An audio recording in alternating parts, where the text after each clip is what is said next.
Hare Nama Hare Nama eva kevalam Kalo nasteva nasteva nasteva gatiranyata Hare Nama Hare Nama eva kevalam Kalo nasteva nasteva nasteva gatiranyata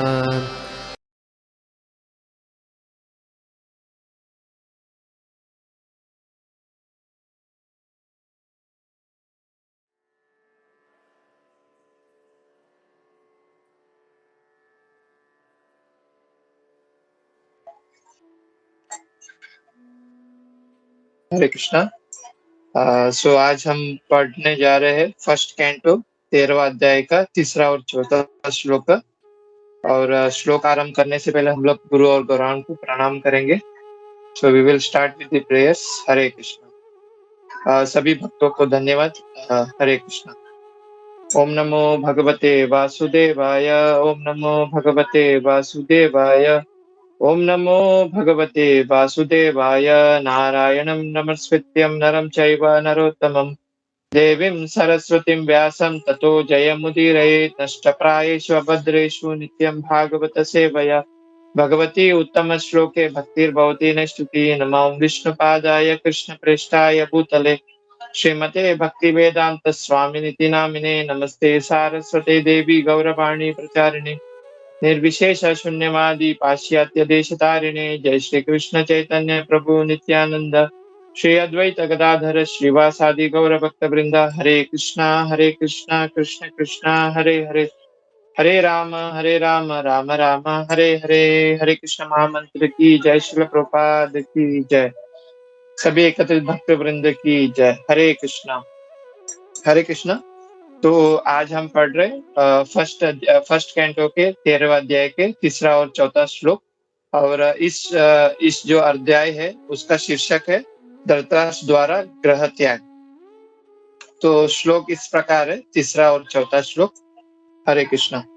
तं बन्धुमागतुं दृष्ट्वा धर्मपुत्र सहानुजः धृतराष्ट्रो युयुत्सुश्च सुतः शारदत्वा प्रतः गन्धारी द्रुपदा ब्राह्मण सुभद्रा च उत्तरा कृपी अन्यश्च जामया पाण्डोर् जनातया शशुतः स्त्रियः। अनुवाद शिल प्रभुपाद द्वारा। शिल प्रभुपाद की जय। अनुवाद। जब उन्होंने देखा कि विदुर राजमहल लौट आए हैं तो महाराज युधिष्ठिर, उनके छोटे भाई धृतराष्ट्र, सात्यकी, संजय, कृपाचार्य, कुंती, गांधारी, द्रौपदी, सुभद्रा, उत्तरा, कृपि, कौरवों की अन्य पत्नियां तथा अपने अपने बच्चों के साथ स्त्रियां समेत सारे निवासी सभी अत्यंत हर्षित होकर तेजी से उनके ओर बढ़े। ऐसा प्रतीत हुआ मानो उन्होंने दीर्घ काल के बाद अपनी चेतना फिर से प्राप्त की हो। हरे कृष्णा। श्रील प्रभुपाद की जय। तो तो ये जो 13वां अध्याय हमने शुरुआत इस प्रकार किया था कि जो विदुर जो थे वह मतलब बहुत सारे जो तीर्थ स्थल है वहां पे उन्होंने सारे जगह पे उन्होंने तीर्थ स्थल में गए। और सारे तीर्थ स्थलों में भ्रमण करके अपना जो भगवान के प्रति जो आत्म ज्ञान उन्होंने वहां पे प्राप्त किया। फिर उन्होंने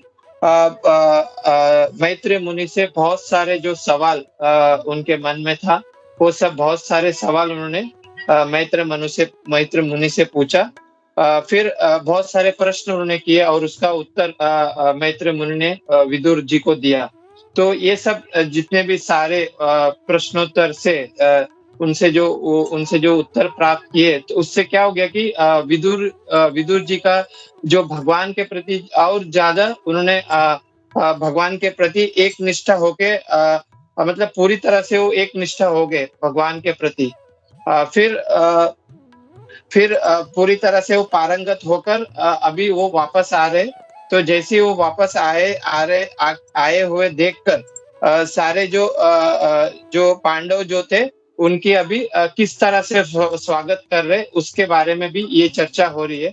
तो आज के श्लोक में यही बताया जा रहा है कि जैसी जितने भी लोग थे पांडव और जितने भी लोग थे उन्होंने जैसे ही देखा कि विदुर महाराज राजमहल लौट आए हैं, तो सारे जो आज के जो श्लोक में बताया जा रहा है कि महाराज युधिष्ठिर स्वयं, फिर उसके बाद धृतराष्ट्र, फिर उसके बाद सात्यकी, फिर संजय, फिर कृपाचार्य, फिर स्वयं कुंती महारानी, गांधारी, द्रौपदी और ऐसे और बहुत सारे जो ब्राह्मण जो थे वहाँ पे उनकी जो उधर के वहाँ के जो स्त्रियाँ, फिर उनके बच्चे सब एकदम हर्षित हो गए विदुर जी को देखकर। और ऐसा लग रहा था कि मतलब उनके मतलब इतने सालों के बाद उन्होंने विदुर जी को देखा, तो इसके वजह से उनके अंदर वो चेतना जो थी वो फिर से प्राप्त किए उन्होंने, ऐसा उन्हें महसूस हो गया। तो आज का जो श्लोक है वहाँ पे प्रभुपाद जी हालाँकि हमने बहुत सारे नाम यहाँ पे देखे, जैसे कि धृतराष्ट्र थे, फिर युधिष्ठिर महाराज थे और सात्यकी, ऐसे बहुत सारे नाम देखे। बट प्रभुपाद जी कुछ जो भगवान के जो परम वैष्णव है, जो भगवान के जो भक्त है, उनका यहाँ पे वर्णन करते हैं। तो जैसे कि हम हमेशा भगवान के गुण के बारे में, भगवान की लीलाओं के बारे में हमेशा हम सुनते हैं। पर हमारे भक्ति की उन्नत के लिए या भक्ति में हम और आगे बढ़ने के लिए हमें भगवान के साथ भगवान के जो शुद्ध भक्त है उनकी भी हमें लीला और लीलाएं और उनकी जो गुण है वो हमें सुनना चाहिए। तो भागवतम के जो तीसरे स्कंद में 13वें अध्याय के जो चौथे जो श्लोक है उसमें भगवान यहाँ पे कहते हैं कि श्रुतस्य पुंसां शुचिर श्रमस्य नानाव अज्ञान सुरभिर इदितो रतः तत्तद गुणास्वरवण मुकुंद पदारविंदम हृदयेषु येषम। तो इस श्लोक में प्रभुपाद जी अपने पर्पट में ऐसे कहते हैं कि जब व्यक्ति पूरी तरह से वेदों का अध्ययन करता है, मतलब एकदम फोकस में पूरी तरह से ध्यान पूर्वक अध्ययन करता है और वह भगवान की लीला और गुणों के बारे में पूरा फोकस लाके सुनता है, तो प्रभुपाद जी कहते हैं कि उस व्यक्ति का ये भी कर्तव्य होता है कि उसे जो भगवान के जो भक्त है उनका भी गुण, उनका भी लीलाएं, उनका भी जो आचरण है वो भी ध्यान पूर्वक सुनना चाहिए। बिकॉज वो जो भक्त जो है वो हमेशा भगवान के चरण कमलों की और हमेशा रहता है, चरणों में भगवान के जो चरण है उसके प्रति हमेशा वो भक्त आकर्षित होता है। तो जब हम ऐसे भक्तों के बारे में, ऐसे भक्तों का जब उनकी जो लीला है, उनका जो गुण है, ऐसे भक्तों के बारे में हम सुनते हैं तो हमारी भी भक्ति की प्रगति होती है। तो आज का जो पर्पट है उसमें प्रभुपाद जी कुछ जो महान वैष्णव है जो आज के जो श्लोक में दिया गया है उसमें से कुछ वैष्णव के बारे में आज प्रभुपाद जी अपने तात्पर्य में बताया जा रहा है। तो हम आज उन सभी वैष्णव के बारे में सुनेंगे, उनका जो लीला है, उनका जो गुण है उसके बारे में हम सुनेंगे। तो पहले प्रभुपाद जी अपने पर्पट में माता गांधारी उनके बारे में बताते हैं कि ये जो माता गांधारी है वो गंधार के जो राजा है, आज अभी वो जगह है काबुल में, कंधार बोल के वो जगह है, वहाँ के जो राजा है उसका पहला नाम था गंधार बोल के। तो वहाँ पे महाराज सुबुल की जो कन्या थी वो माता गांधारी है। तो सामान्यतः हम देखते हैं कि आज के जो समय में सामान्यतः जो कन्या जो रहती है वो हमेशा अपने जो मतलब अच्छे जो पति प्राप्त करने के लिए वो क्या करती है, शिव पार्वती का मतलब शिव जी और पार्वती का वो पूजा करती है और उनको तृप्त करने का कोशिश करती है। तो उसी तरह माता गांधारी भी शिव जी के बहुत बड़े मतलब शिव जी को प्रसन्न करके उन्होंने क्या किया, 100 पुत्र प्राप्त करने का उन्होंने वर उन्होंने प्राप्त कर लिया भगवान शिव जी से। और उन्होंने धृतराष्ट्र से उन्होंने सगाई कर लिया। तो पर जब उन्हें पता चला माता गांधारी को कि धृतराष्ट्र जन्म से अंधे हैं, पर जो एक पत्नी धर्म रहता है, पत्नी धर्म को निभाते हुए उन्होंने भी क्या किया अपनी आँखों के ऊपर पट्टी बाँध लिया और पूरे जो उनकी लाइफ़ है, शुरू से आखिरी तक उन्होंने पूरा मतलब अंधेरे में निकाला, मतलब एक पत्नी धर्म पालन करने के लिए। और कहा जाता है कि ये जो माता गांधारी है, वो सबसे मतलब सुंदर स्त्री थी उस समय की। और हालाँकि माता गांधारी में सब कुछ एक जो स्त्री में जो एक जो अच्छे गुण होना चाहिए, सब कुछ उनके अंदर था। पर एक बार उनके अंदर वो ईर्ष्या ईर्ष्या आई। क्यों आए? बिकॉज़ उनके जो बड़े भाई हैं उनके जो पति के जो बड़े भाई हैं पांडु उनकी जो पत्नी है कुंती महारानी उन्होंने वो गर्भवती थी और उन्होंने पुत्र को जन्म दिया था। हालाँकि देखा जाएगा तो उस समय माता गांधारी भी गर्भवती थी, पर बट उनके अंदर वो ईर्ष्या हुई कि कुंती महारानी को पुत्र प्राप्त हुआ। तो माता गांधारी ने क्या किया, अपने जो गर्भ है उसको वो प्रहार करने लगे और जब वो प्रहार किया तो उसके कारण उनके गर्भ से एक मांस का टुकड़ा पैदा हो गया। उनके गर्भ से एक मांस का टुकड़ा पैदा हो गया। पर पर ये जो माता गांधारी थी वह व्यासदेव जी के बहुत बड़े भक्त थे, उनकी वो शिष्य थी। और व्यासदेव से उन्होंने सलाह लेने के बाद उस जो मांस का टुकड़े को उन्होंने 100 भागों में विभाजित किया और धीरे-धीरे वो जो एक-एक भाग क्या हो गया, एक पुत्र के रूप में वो परिवर्तन हो गया। और माता गांधारी का एक अच्छा गुण ये भी था कि वो कभी नहीं चाहता था कि वो कभी कुरुक्षेत्र का युद्ध हो और आपस में भाई लड़े एक दूसरे से, वो कभी नहीं चाहती थी। उनका एक मकसद था कि ये जो भी राज्य है वह आधा पांडु के जो पुत्र है उनमें बाँट दिया जाए और आधा हाँ, उनके जो पुत्र है उसमें बाँट दिया जाए। तो उनका यही इच्छा था। पर आखिर में कुरुक्षेत्र का युद्ध हुआ और कुरुक्षेत्र के युद्ध में उन्होंने जब उनको पता चला कि उनके जो पुत्र सब मारे गए, तो उनको बहुत दुःख हो गया। फिर आखिरी समय में माता गांधारी अपने जो पति है धृतराष्ट्र के साथ अंतिम समय में उन्होंने क्या किया अपने जो देह को त्याग कर दिया हिमालय के जंगलों में। तो और हिमालय के जो जंगल की जो धावाग्नि थी उसमें उन्होंने अपने देह को त्याग कर दिया। तो ऐसे हम देख सकते हैं कि माता गांधारी जी जो मतलब अपना जो पतिव्रत धर्म का उन्होंने पूरी तरह पालन किया और जो उनके अंदर बहुत सारे अच्छे क्वालिटी थे, मतलब वो कभी नहीं चाह रहे थे कि वो पांडु के जो पुत्र और धृतराष्ट्र के उनके खुद के पुत्र कभी उनके अंदर कभी भेदभाव हो, कभी वो लड़ाई करे। तो ऐसे माता गांधारी का क्वालिटी था, जो आज के पर्पट में प्रभुपाद जी हमें बता रहे हैं। फिर दूसरा एक महान जो डिवोटी है कुंती महारानी जी, महारानी कुंती जी। तो उसके बारे में प्रभुपाद जी बता रहे हैं कि कुंती महारानी जी का जो नाम है वो प्रता के नाम से उनका बर्थ में जो जब उनका जब उन्होंने बर्थ हुआ तो उनका नाम था प्रता करके उनका नाम था। तो ये जो कुंती महारानी है, यह महाराज सूरसेन उनकी पुत्री थी और भगवान कृष्ण के जो पिता है वसुदेव उनकी ये बहन थी। और बाद में महाराजा कुंती भोज ने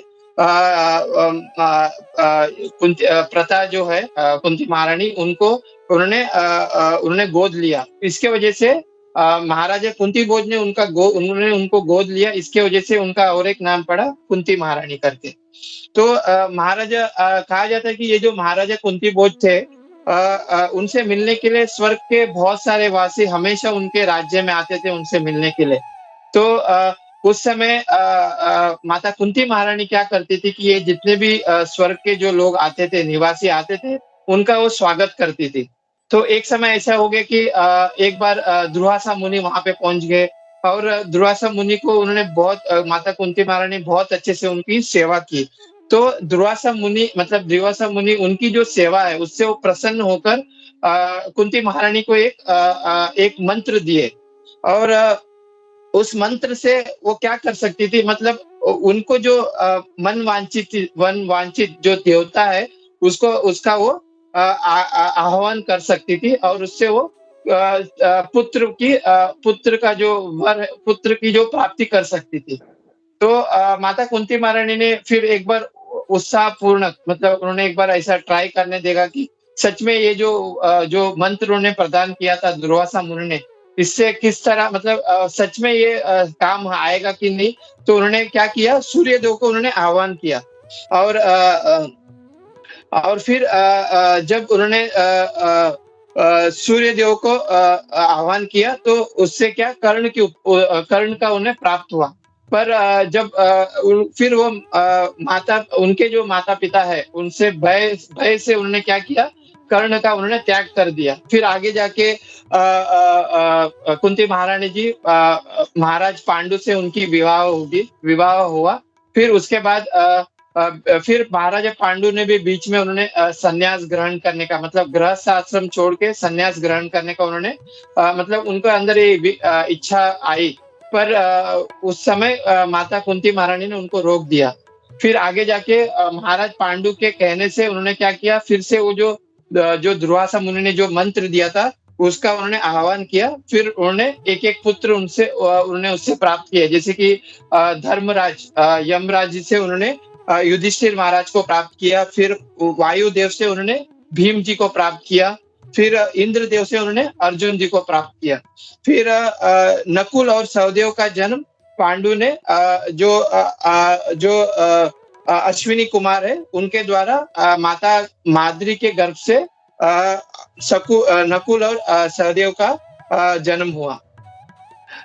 और ऐसा कहा जाता है कि जब पांडव जो थे जब वनवास का समय आया, उस समय भी कुंती महारानी उनके साथ ही थी और जितने कष्ट पांडव ने उठाए, उतना ही कष्ट कुंती महारानी भी उनके साथ उठाए। और वनवास के समय ऐसा कहा गया है कि वहाँ पे एक असुर कन्या थी, उनका नाम था हिडिंबा। वो भीम के साथ विवाह करने का इच्छा व्यक्त हुआ। तो कुंती महारानी और युधिष्ठिर महाराज का आदेश से भीम जी ने उस हिडिंबा नामक असुर कन्या से विवाह किया। फिर उनसे घटोत्कच करके एक असुर का जन्म हुआ। फिर आगे जाके जब वनवास के समय ये जितने भी पांडव थे एक ब्राह्मण परिवार के साथ में थे और वो जो ब्राह्मण परिवार थे वह बकासुर नामक एक राक्षस के मतलब उनसे वो मतलब भयभीत थे। फिर कुंती महारानी ने भीम को आदेश दिया कि वह उस बकासुर नामक राक्षस का वध करे। और फिर आगे जाके युधिष्ठिर महाराज को उन्होंने कुंती महारानी सलाह दिया कि वो पांचाल जो देश है वहाँ पे वो जाए। फिर वो सब पांचाल देश गए और वहाँ पे फिर उन्होंने क्या किया, कुंती महारानी के आदेश से वहाँ पे फिर अर्जुन ने द्रौपदी को प्राप्त किया। फिर कुंती महारानी ने कहा कि ये जो द्रौपदी माता है ये सबके लिए समान होना चाहिए। फिर वो पूरे पांचों भाई का एक ही पत्नी वहाँ पे हुई, माता द्रौपदी। फिर अंत समय में माता कुंती महारानी जैसे कि हमने देखा कि जो गांधारी थी उनके साथ ही वो घोर तपस्या में गई कुंती महारानी जी।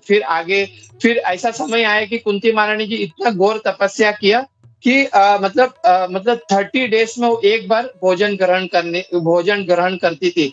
फिर आगे जाके उन्होंने अपना देह छोड़ा, दावाग्नि में जलकर उन्होंने उनका जो ध्यान था पूरा एकदम लीन होकर उन्होंने अपना जो देह उन्होंने उस दावाग्नि में छोड़ दिया और उनका शरीर वहीं पे भस्म हो गया। तो यह हम कुंती महारानी के ऊपर काफी सारी चर्चा हमने भागवतम में किया होता है कि किस तरह कुंती महारानी एक बहुत बड़े भक्त थे, भगवान की पूरी कृपा उनके ऊपर थी। और यह हमने कुंती महारानी की कुछ उनके जो क्वालिटीज थे उनको हमने देखा। फिर प्रभुपाद जी फिर बताते हैं द्रौपदी के बारे में, माता द्रौपदी के बारे में। तो यह माता जो द्रौपदी थी ये महाराज द्रुपद की पुत्री थी और ये मतलब सर्वश्रेष्ठ सती पुत्री थी महाराज द्रुपद के। और इनको कहा जाता है कि जो इंद्रदेव की जो पत्नी है माता देवी सची, उनका अवतार है माता द्रौपदी। तो एक बार ये हुआ कि महाराज द्रुपद जो थे उन्होंने क्या किया, बहुत बड़ा एक यज्ञ संपन्न किया और उस यज्ञ से उन्होंने पहले आहुति में उन्होंने राजा धृष्टद्युम्न का प्राप्त किया, राजा धृष्टद्युम्न को प्राप्त किया, और दूसरी आहुति में उन्होंने माता द्रौपदी को उन्होंने प्राप्त किया। और माता द्रौपदी को पांचाल के नाम से भी, पांचाली नाम से भी वो प्रसिद्ध है। और माता द्रौपदी, ये जो 5 पांडव जी थे, पांडव से उनसे विवाह हुआ। फिर हर एक पांडव से उन्होंने एक-एक पुत्र को प्राप्त किया।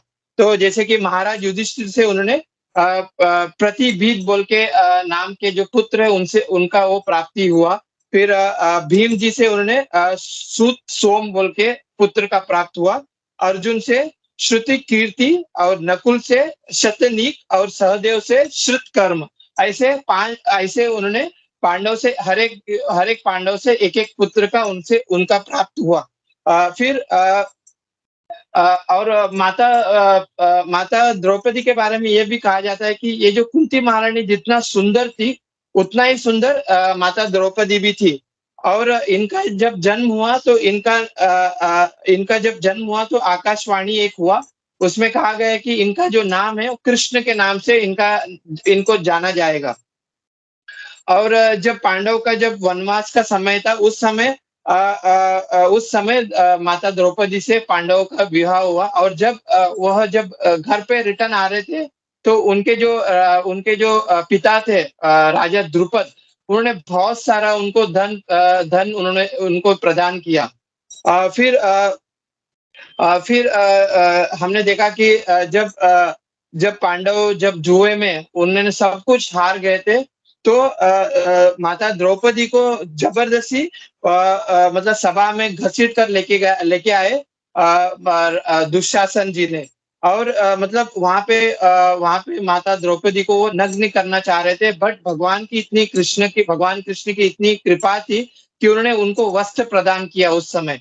तो फिर अंतिम समय में राजा युधिष्ठिर महाराज के साथ अंतिम समय में माता द्रौपदी भी स्वर्गारोहण के लिए वो निकल पड़े, और बीच में वो गिर गई। पर जब राजा युधिष्ठिर महाराज जब स्वर्ग में पहुंचे, तो उन्होंने देखा कि पहले से लक्ष्मी देव के अवतार में माता द्रौपदी वहीं पे वो विद्यमान थी। तो ये कुछ क्वालिटी प्रभुपाद जी अपने तात्पर्य में माता द्रौपदी के बारे में बताते हैं।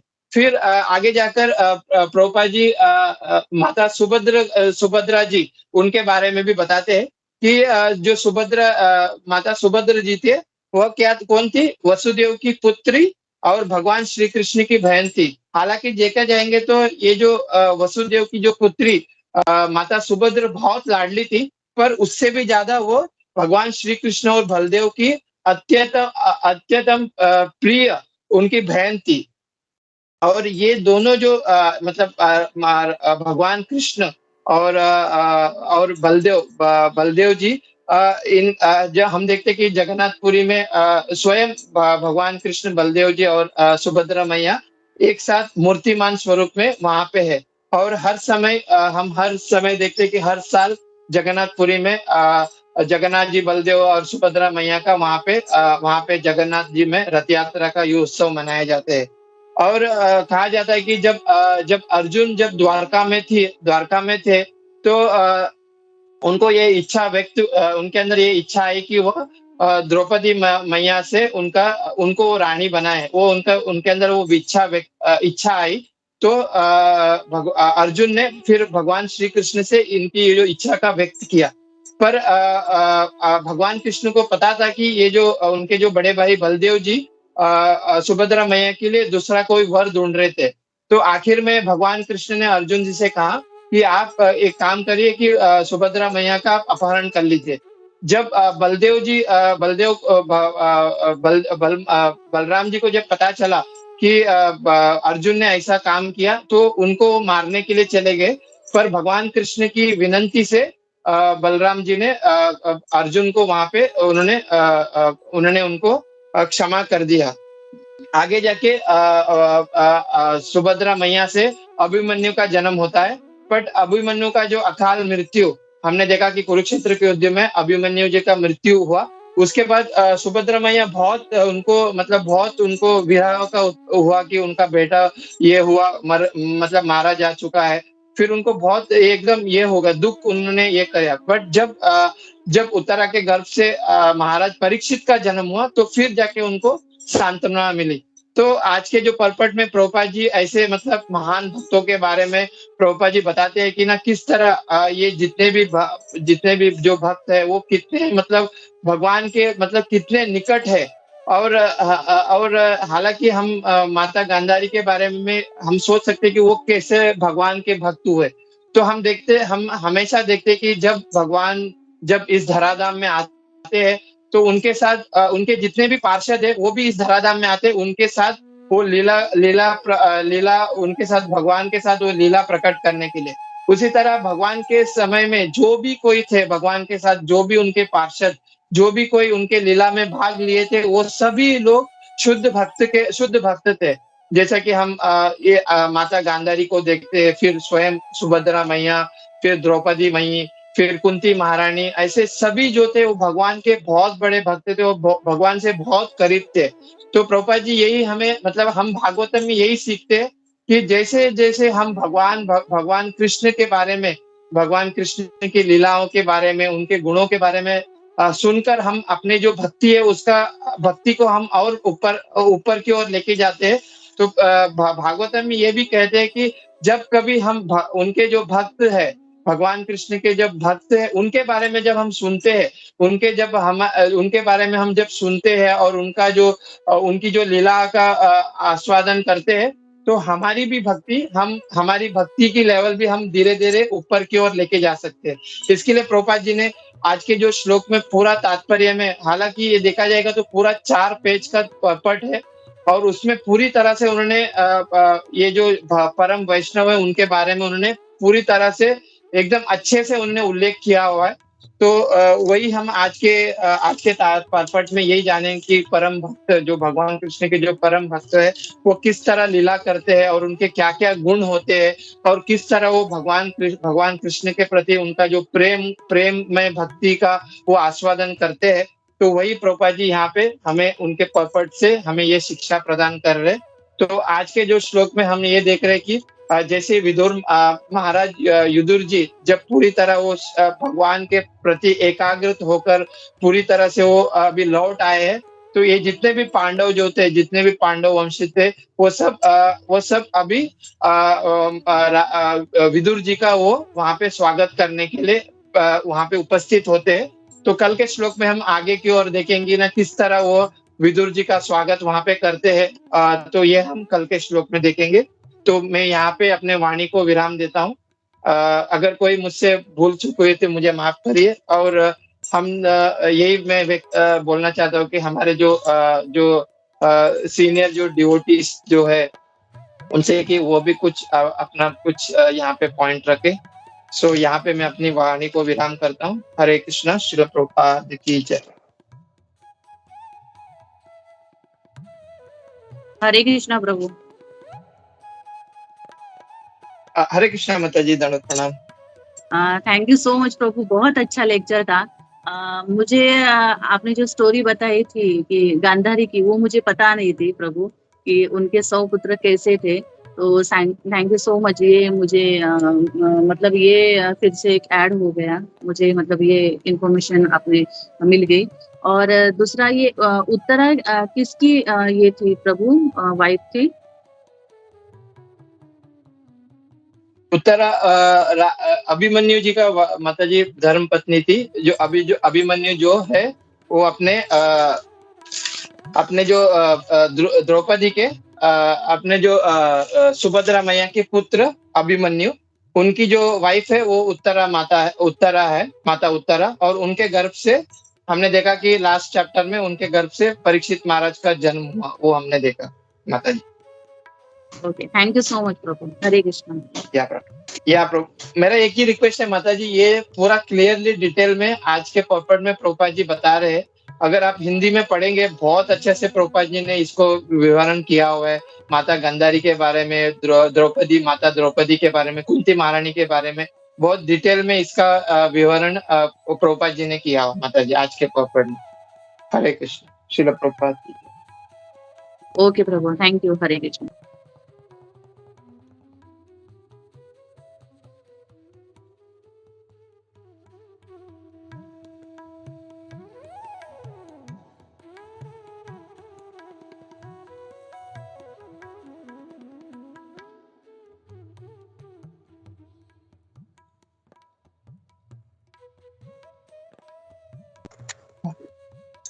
हरे कृष्णा सर्वदेवधारी प्रभु। आज का आपका क्लास बहुत अच्छा था। जैसे आपने कम समय में सभी के बारे में बहुत अच्छे अच्छे डिटेल्स में सब बताया, तो बहुत अच्छा लगा। मैं यहाँ पर सिर्फ गांधारी के बारे में तात्पर्य में प्रभुपाद जी ने जो बताया वो बताना चाहती हूँ कि गांधारी को जब पता चला कि उसके 100 के 100 पुत्र मर गए, तो वो युधिष्ठिर महाराज और भीम को शाप देने वाली थी, लेकिन व्यासदेव जी ने उन्हें रोक दिया।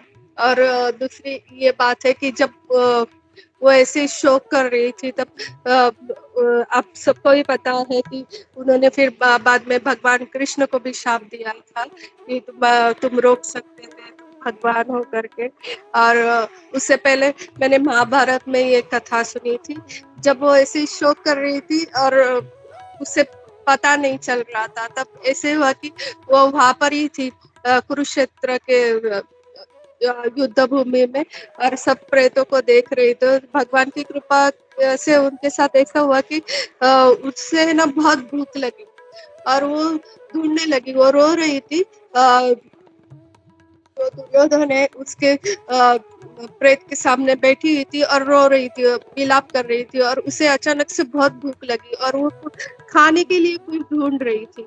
तो इधर उधर ढूंढ रही थी, लेकिन उसे खाने के लिए कुछ मिल ही नहीं रहा। फिर उसने देखा, उसे दिखा, हालांकि उसकी आंखों में पट्टी बंधी हुई है, फिर भी उसे दिखा भगवान की कृपा की वजह से कि उसे पता चला कि एक पेड़ है और उसके ऊपर एक आम है, लेकिन वो आम जो है वो बहुत ऊपर है।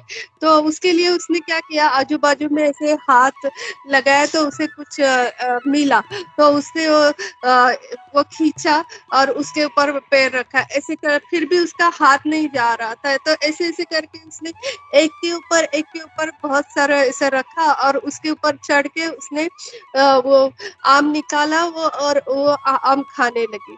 फिर भगवान की ऐसी कृपा हुई कि उसे फिर भगवान आए वहां पर और उन्होंने बोला कि आप क्या कर रहे हैं। तो बोले कि मुझे भूख लगी थी इसलिए खा रही हूँ। फिर भगवान की कृपा की वजह से उन्हें भगवान ने दिखाया कि उसने जो खींच के एक एक करके लाए थे वो सब उसके पुत्र थे, और उनके ऊपर चढ़ के वो उसने आम निकाला था और वो आम खा रही थी।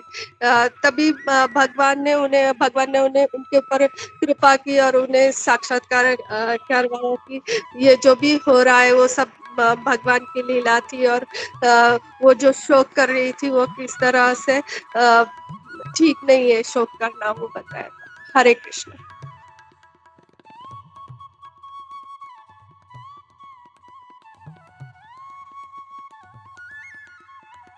हरे Krishna. Thank you so much Kunjeshwari माता जी, बहुत अच्छा आपने प्रसंग बताया माता जी।